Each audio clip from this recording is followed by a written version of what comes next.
আসসালামু আলাইকুম। বাংলাদেশ বেতার রংপুর। স্থানীয় খবরে আমন্ত্রণ জানাচ্ছি তৌহিদা ইসলাম। অন্তর্বর্তীকালীন সরকারের উপদেষ্টা মোহাম্মদ মাহফুজ আলম তথ্য ও সম্প্রচার মন্ত্রণালয়ের নতুন উপদেষ্টা হিসেবে দায়িত্ব পেয়েছেন। গতকাল রাষ্ট্রপতির আদেশক্রমে মন্ত্রিপরিষদ সচিবের রুটিন দায়িত্বে থাকা সচিব জাহেদা পারভীন স্বাক্ষরিত মন্ত্রিপরিষদ বিভাগের এক প্রজ্ঞাপনে এ তথ্য জানানো হয়। এর আগে মঙ্গলবার তথ্য ও সম্প্রচার এবং ডাক, টেলিযোগাযোগ ও তথ্য প্রযুক্তি মন্ত্রণালয়ের উপদেষ্টা পদ থেকে পদত্যাগ করেন মোহাম্মদ নাহিদ ইসলাম। আগামীকাল 2024-2025 শিক্ষাবর্ষে বিডিএস কোর্সে ভর্তি পরীক্ষা রংপুর মহানগরে দুটি কেন্দ্রে সকাল 10টা থেকে বেলা 11টা পর্যন্ত অনুষ্ঠিত হবে। কেন্দ্র দুটি হল রংপুর মেডিকেল কলেজ ও cantonment public school and college. এছাড়া একই দিনে সিলেট শাহজালাল বিজ্ঞান ও প্রযুক্তি বিশ্ববিদ্যালয়ের 2024-2025 শিক্ষাবর্ষের স্নাতক সম্মান প্রথম বর্ষের ভর্তি পরীক্ষা সকাল 10টা 30 মিনিট থেকে বেলা 12টা এবং বিকাল 3টা থেকে 4টা 30 মিনিট পর্যন্ত বেগম রোকেয়া বিশ্ববিদ্যালয় ও পুলিশ লাইন্স স্কুল অ্যান্ড কলেজে অনুষ্ঠিত হবে। পরীক্ষা চলাকালীন সময়ে পরীক্ষা কেন্দ্রের আশেপাশের এলাকায় ফটোকপির দোকান বন্ধের পাশাপাশি পরীক্ষা কেন্দ্র এলাকায় 200 গজের মধ্যে সকল প্রকার জনসমাবেশ, মিছিল, মিটিং, অবৈধ অনুপ্রবেশ নিষিদ্ধ ঘোষণা করা হয়েছে। মেট্রোপলিটন পুলিশ কমিশনারের এক সংবাদ বিজ্ঞপ্তিতে এ তথ্য জানানো হয়েছে। আজ সকাল থেকে রংপুর সিটি কর্পোরেশন এলাকার 10টি পয়েন্টে ট্রাকযোগে ট্রেডিং কর্পোরেশন অব বাংলাদেশ টিসিবির পণ্য বিক্রয় কার্যক্রম চলছে। কার্ড ছাড়াই যে কেউ 590 টাকা মূল্যে নির্ধারিত 1 কেজি চিনি, 2 কেজি মসুরের ডাল, 2 কেজি ছোলা, 2 লিটার ভোজ্য তেল ও 500 গ্রাম খেজুর নিতে পারছেন।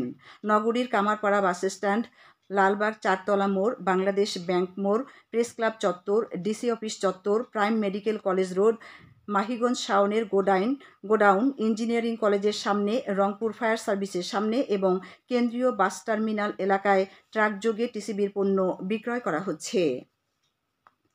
রমজানে নিত্যপণ্যের বাজার মূল্য নিয়ন্ত্রণে রাখতে জয়পুরহাট জেলা প্রশাসক সম্মেলন কক্ষে আজ এক সভা অনুষ্ঠিত হয়েছে। এতে সভাপতিত্ব করেন জেলা প্রশাসক আফরোজা আক্তার চৌধুরী। সভায় মাহে রমজানের নিত্য প্রয়োজনীয় দ্রব্যমূল্য নিয়ন্ত্রণ ও স্থিতিশীল রাখার লক্ষ্যে নিয়মিত বাজার মনিটরিং, ভেজাল ইফতার সামগ্রী বিক্রি না করা, রাস্তার পাশে খোলা উন্মুক্ত স্থানে ইফতার সামগ্রী তৈরি বন্ধসহ কতিপয় সিদ্ধান্ত গ্রহণ করা হয়েছে।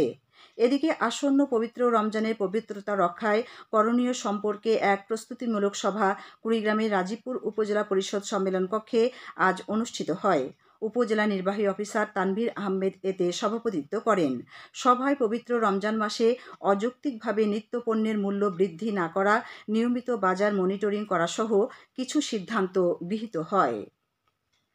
চুক্তি অনুযায়ী মিলারগঞ্জ চাল সরবরাহের কারণে এবছর রংপুর বিভাগে চাল সংগ্রহের লক্ষ্যমাত্রা 85% অর্জিত হয়েছে বলে রংপুর খাদ্য বিভাগ জানিয়েছে।